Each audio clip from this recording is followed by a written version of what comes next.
আপনারা জানেন ক্রিকেটার নাসির হোসেন অন্যের স্ত্রীকে প্রলুব্ধ করে নিয়ে যান এবং তামিমা সুলতানা তিনি এই মামলার 1 নম্বর আসামি। তিনি তার হাজব্যান্ডকে ডিভোর্স না দিয়েই ক্রিকেটার নাসির হোসেনকে বিয়ে করেন এবং এই বিষয়ে ওনার হাজব্যান্ড রাকিব হাসান আদালতে মামলা দায়ের করেন 2021 সালের ফেব্রুয়ারি মাসে।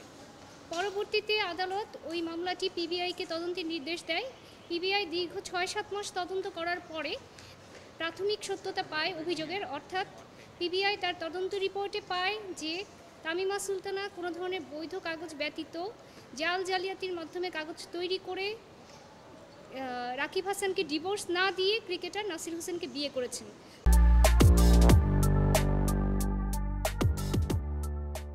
তাদের এই সম্পর্কটা অবৈধ এবং ক্রিকেটার নাসির হোসেন ব্যভিচারের সম্পর্ক স্থাপন করেছেন এবং অন্যের স্ত্রীকে নিয়েছেন এবং তাদের মানহানি হয়েছে।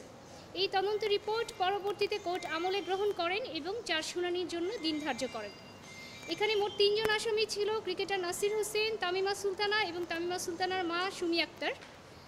তিনি তদন্তে প্রাপ্য আসামি এবং কোর্ট শুনানি শেষে তামিমা সুলতানা এবং ক্রিকেটার নাসির হোসেনের বিরুদ্ধে চার্জ গঠন করেন। তারা পরবর্তীতে এই চার্জ গঠন নিয়ে রিভিশন দায়ের করেন, কিন্তু রিভিশনাল কোর্টেও সেই আদেশ বহাল থাকে।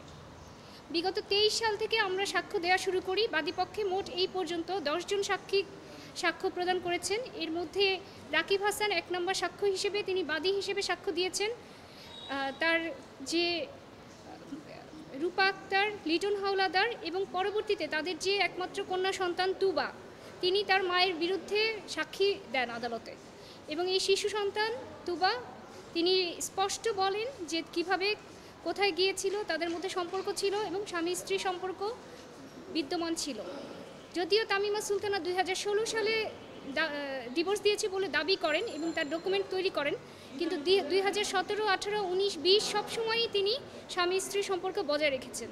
ওনারা যেই বাসায় ভাড়া থাকতেন সেই বাসার বাড়িওয়ালা এসে সাক্ষী দিয়েছেন যে ওনারা একসাথে ভাড়া থাকতেন এবং চেয়ারম্যান এসে সাক্ষী দিয়েছেন যে চেয়ারম্যানের, যেহেতু আপনারা জানেন আইনের নিয়ম হচ্ছে একটা কপি যাকে ডিভোর্স দিবে তাকে দিবে, অর্থাৎ হাজব্যান্ডকে দেওয়ার কথা, এবং আরেকটা কপি চেয়ারম্যান বরাবরে পাঠানোর কথা। চেয়ারম্যান এসে সাক্ষী দেন যে ওনারাও কোনো ধরনের ডিভোর্সের নোটিশ পাননি এবং সেই রেজিস্টারকে আদালতে অন্তর্ভুক্ত করেন এবং এই যে ডাক বিভাগের ডাক জালিয়াতির রসিদগুলো জালিয়াতি করে সেই বিষয়ে ডাক বিভাগের ডেপুটি পোস্টমাস্টার জেনারেল এসে আদালতে সাক্ষী দেন যে ওই পোস্টাল রিসিটগুলো ডাক বিভাগের না, সেখান থেকে কোনো ধরনের ইস্যু করা হয়নি। এবং শুধু তাই না, তিনি রাকিব হাসানের সাথে হোটেল লা মেরিডিয়ান হোটেলে স্বামী স্ত্রী হিসেবে ছিলেন এবং হোটেল লা মেরিডিয়ান হোটেলের পরিচালক লেফটেন্যান্ট কর্নেল মকবুল কাদের তিনি এসেও আদালতে সাক্ষী দিয়েছেন।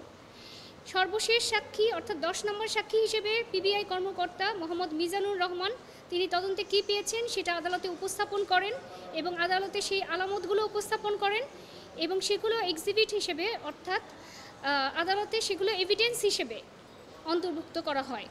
আজকে এই মামলার সর্বশেষ সাক্ষীর সাক্ষ্য অনেক দিন ধরে চলমান ছিল, আজকে সেটা জেরা কমপ্লিট হয়েছে, অর্থাৎ আমাদের পক্ষ থেকে 10 জন সাক্ষীর সাক্ষ্য সমাপ্ত হয়েছে। আদালত আগামী 28/4/2025 আসামি পক্ষকে এক্সামিন করার জন্য দিন নির্ধারণ করেন। আমরা প্রত্যাশা করি শীঘ্রই আমরা ন্যায় বিচার পাব।